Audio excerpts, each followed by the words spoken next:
All right, hey everybody, we are back with this week's truck news. It's something I pretty much starting to do on Thursdays here, Thursday truck news, and we are starting it off 2024 Ford Maverick recall over potential fuel tank open pinch joint. Ford again plagued with more recalls than any other company over and over again ever since the pandemic. Every year after year, more recalls than anybody else. But here we got a fuel tank that may leak, may cause a fire. Hopefully they're going to get on it. Here it is right here, the part number right there. EcoBoost trucks, part numbers, versions. They're not giving me anything, but if you got a Maverick, call your dealership and see if you are part of this, because fuel tank may leak and may start on fire. Next thing we got on the list here is this I found pretty interesting.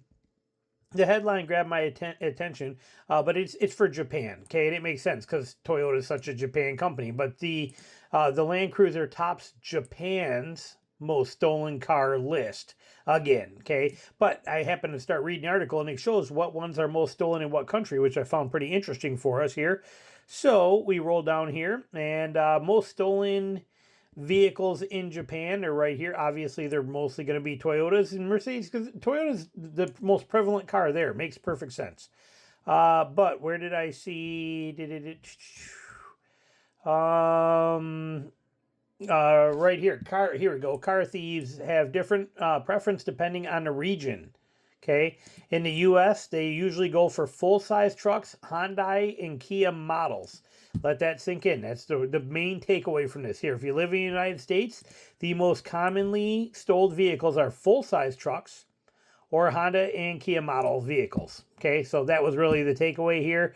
If you're in the UK, it's they're obsessed with Range Rovers. Japan, Toyota, Lexus, obviously because they're made there. But in the US, full-size trucks, Kias, and Hyundais. And then next one on the list, this is pretty interesting. GM invests $23 million in Charlotte Parts Distribution Center upgrade.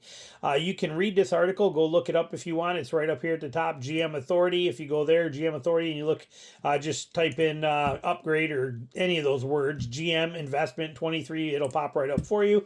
But what they're basically doing is they are revamping this entire thing with the whole purpose of being able to make sure that parts are available for warranty work, that parts are available for accidents, that parts are available. Again, I've said it before, GM is stepping up their game tremendously into customer care satisfaction and taking care of their customers, and this is one more avenue of that. They want to make sure that parts are stocked, parts are available, parts are ready to quickly get out to the dealers. They have it all written out in here for you. They want to increase storage capacity 11%. They want to bring this so that there is no more wait time for people to get their parts when something goes wrong with a vehicle. Straight up amazing. Like I said, GM is just straight up rocking it lately and going to town and getting it done. So it's all right here for you. We're moving right along though. This one I found very interesting. 2025 Ram 1500 review. Okay, that's really all we got to read here. 2025 Ram 1500 review. Okay, that's the part of this that matters. We still don't have any Ford 2024 Rangers, barely any 24 Tacomas, barely any 24 Colorados. We barely got any 2024 trucks even on lots yet. They're barely starting to trickle in, and they're already reviewing 2025 Rams. Why? Because Ram doesn't suffer from the crap that Ford does, and that everybody else does. Ram just keeps right on trucking. They got the parts, they got the supply, they got the things going, they're holding their own, they're doing really well, and they just keep right on rolling. Their 2024 trucks have been on the lots for a while now. Ram just keeps trucking along with no drama, no BS, no hassles. It's pretty impressive. Like I said, we don't even have 2024s on the lot, and here it is. They're already reviewing 2025s. Big changes everywhere, but still our favorite. You can read this article if you wanted to. It is at Autoblog over here if you wanted to go look this up, or if you want to play your pause game, you can read it right here. No more TRX. Here's the details. They got a new model, including the new tungsten, which is just loaded to the gills. $90,000 for it. But again, that's how all these are. Look at the Ford F-150 Limited and all this kind of stuff these days. But like I said, looks like a pretty sweet truck. Pretty sweet truck. And there it is. Like I said, feel free to read about it. We'll talk about it much more when it gets out. Like I said, we're still dealing with 2024s, but it's nice to know that they are already testing it and reviewing it. It is out and available for review. And like I said, you can't even get a 2024, in other brands to even hit a lot yet. Look at all the Raptors and the F-150s for 2024 that are basically locked up in New York, locked up in Dearborn, Michigan. They're sitting there waiting on parts. Just crazy, ridiculous. And here's Ram trucking along, doing what they do. No drama, no BS. Straight up love it. Next one.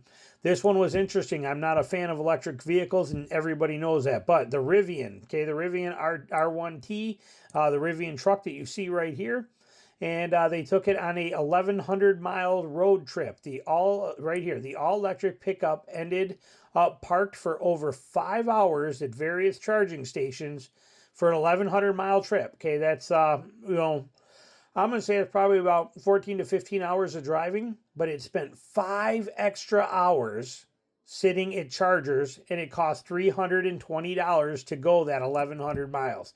They're saying on here that that's the same fuel efficiency that you could expect to get out of a Rebel right here. Same thing you would expect to get out of a Ram 1500 TRX.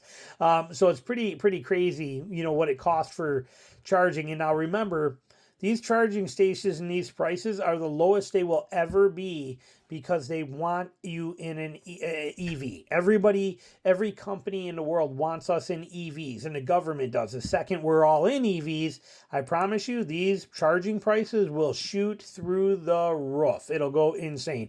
But even right now, they had to sit there to make the same trip, 1,100 miles. They had to charge for 5.5 hours, where you could literally have done that trip with 30 minutes of stops total at a gas station, and it cost $317, the same amount as it would have took in gas to drive it this far with a gas truck. So pretty interesting. There you go. Next one. So again, we're flying right along through this. We got to add. We don't need. This is funny. Average Ford F-150 payment, just under $950 in Q4 of 2023. The average, not the highest, not the lowest, but the average of all F-150 transactions, that average payment was $950 per month for an F-150. We can scroll down and read into here, and they give you some specs, but it says right here, back in the first quarter of 2023, the average payment was $986 before declining ever so slightly to $983 in quarter 2. Then to $970 in quarter 3. We're getting somewhere. Then by the fourth quarter of the year, the downward trend continues to $947.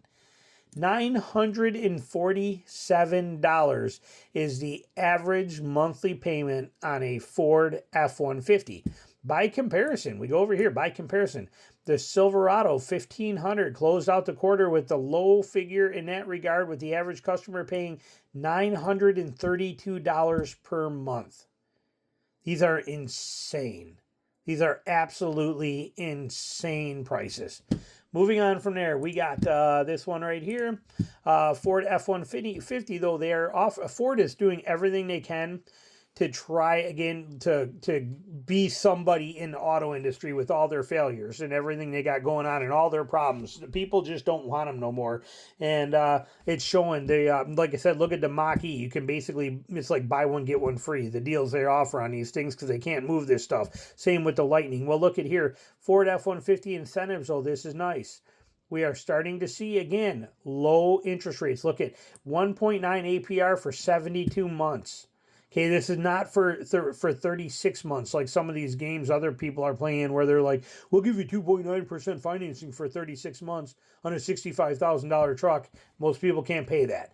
This is pretty cool. 1.9 on 72 months, 5.9 on 60 months. So they're offering some deals in here. I don't care about the lease deals, but here's another one. This is in New York, 3.9% for 60 months. So the 1.9 right here for 72 months. So like I said, we're starting to see some good deals. That's pretty interesting. What did Detroit say down here? Detroit 3.9 for 60. They're not offering a 72, but like I said, we're starting to see some pretty good deals coming in for this. That's nice. Interest rates starting to come back down from the ridiculous, stupid places they were.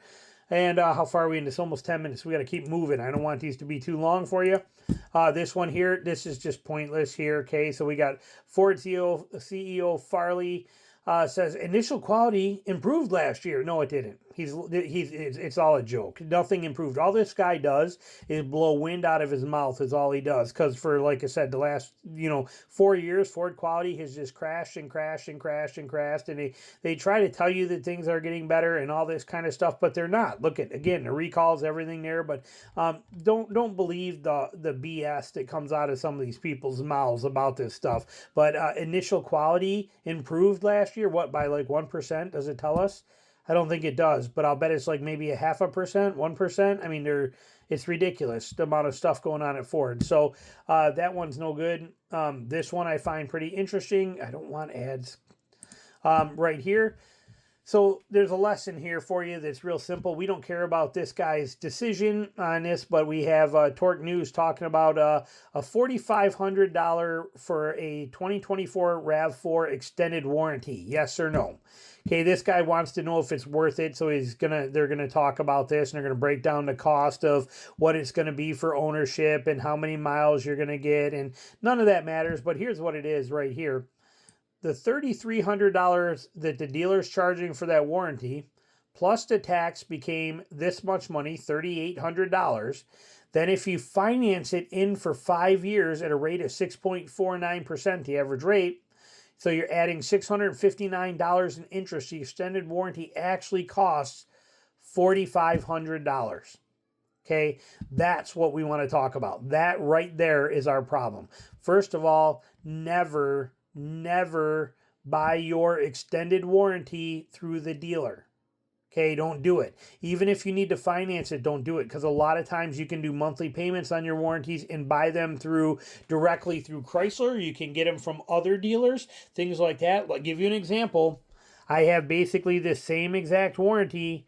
I have a, mine's 5-year, but I have a 5-year 100,000 mile warranty. It's not the years that matter as much as the miles, but I have a 5-year 100,000 mile actual Mopar Jeep warranty, factory warranty on mine. I got for $1,270.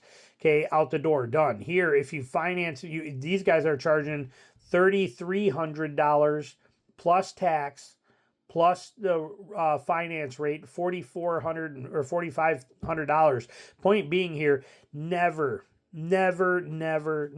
buy your extended warranty from your dealer that you're buying the car at. They are going to jack up the price of it, which is obvious. They're also going to put a rate on it, a higher rate when they finance it, because they're going to want to try and earn 1 or 2 points on that alone. There's all these tricks and games they play. Do not do it. So buy it, research it separately. Go right to Toyota and buy it through Toyota Care or through Jeep or through Chevy or whoever you have, but do not buy it from your dealer. Get the factory warranty, yes, but get it from the actual manufacturer or shop around at different dealers and get a better deal, a better rate than this. Don't go to your dealership. So, all right, that does it for us for news this week, and we will be back with another one probably next Thursday. So thanks again for watching.